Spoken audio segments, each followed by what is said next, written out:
Bon les amis, petite vidéo en dehors des lives parce que là la période est un petit peu mouvementée. On est dans la nuit du 17 au 18, on vient de revenir de Concorde. Bon, je vous laisse un peu regarder ce qui se passait, je mets que vous êtes au courant, Paris est vraiment en feu.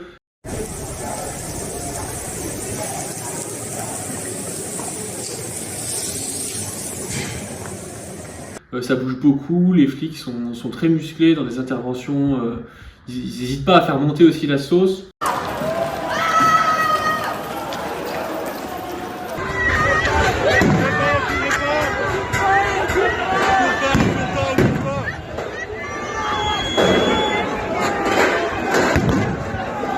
Petite vidéo parce que sur YouTube c'est pas très relayé et il y a eu des interventions encore d'Olivier Matteux, donc je voulais vous les partager. Je vous rappelle avant ça que si vous pouvez, c'est important de donner pour les caisses de grève et puis évidemment si vous pouvez, c'est important de vous organiser, d'emmener des gens avec vous.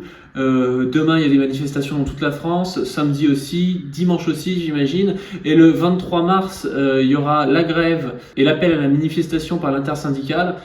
Donc voilà, faites tout ce qui est possible parce que là la partie elle se joue maintenant, elle se joue pas dans 2 mois. Bon, je vais pas vous embêter plus que ça, je vous laisse avec Olivier Matteux. Olivier Matteux, quelle réaction par rapport au gouvernement qui ne reçoit pas les syndicats et qui utilise un 49.3 pour faire passer une réforme? C'est une nouvelle démonstration qu'on a affaire à un gouvernement qui n'a rien à faire et de l'opinion publique et du monde du travail et qui de toute façon est aux ordres de la finance internationale et qui le prouve encore une fois en n'allant pas devant la représentation nationale se faire battre et en essayant de nous imposer par un 49.3 une réforme dont personne ne veut.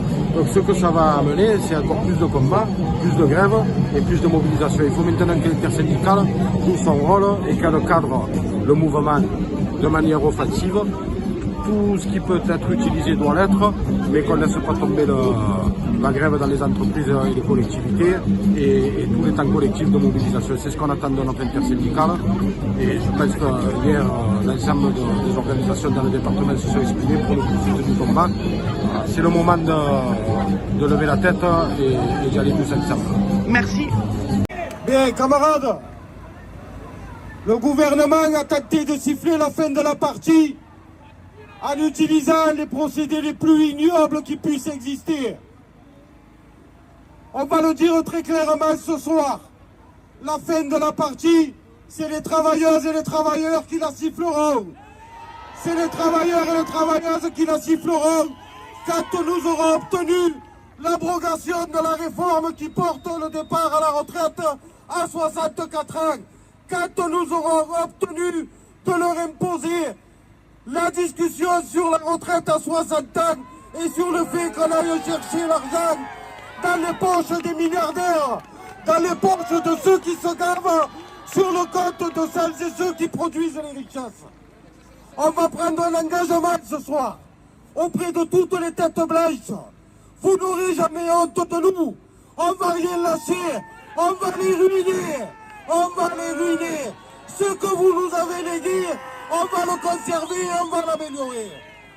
À nos enfants, à nos jeunes, à nos lycéens, nos étudiants, ces jeunes des quartiers qui condamnent à la misère, à la violence, à la précarité et à la galère.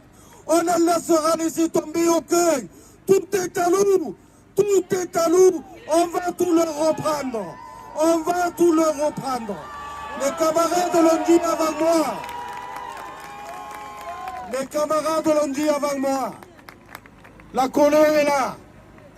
L'intersyndicale a mené le conflit de manière très académique jusqu'à maintenant et elle a bien fait. Elle a fait la démonstration du sérieux du monde du travail. Le gouvernement a choisi de bafouer toutes les règles. 49.3, eh bien des règles, il n'y en a plus. Des règles, il n'y en a plus. Il faut de la grève partout, tous les jours, dans tous les secteurs. Et ne vous tapez pas le cul par terre. La grève, pour qu'elle soit efficace, elle ne nécessite pas d'être 24 heures sur 24. Les mêmes qui mènent et qui soutiennent les politiques de bas salaire dans le public et le privé, depuis des décennies, viennent pleurer sur notre compte, sur les plateaux de télévision, en expliquant qu'on n'a pas l'argent pour faire grève des semaines et des semaines. Ils ont raison. Par contre, nous avons pour nous l'intelligence ouvrière, la connaissance parfaite de nos activités. Et on sait à quel moment il faut les arrêter sans que ça nous coûte un salaire complet. On va les faire un marron là-dessus. Regardez tous les moments les plus opportuns pour arrêter les productions, pour bloquer les productions, pour arrêter le travail et que ça leur coûte une blinde. Ils veulent se la manger, la réforme. Ouais, moi je trouve que son message il est vraiment important, intéressant, parce qu'au final ce qu'il dit c'est qu'aujourd'hui tout est permis, parce que Macron s'est tout permis aussi.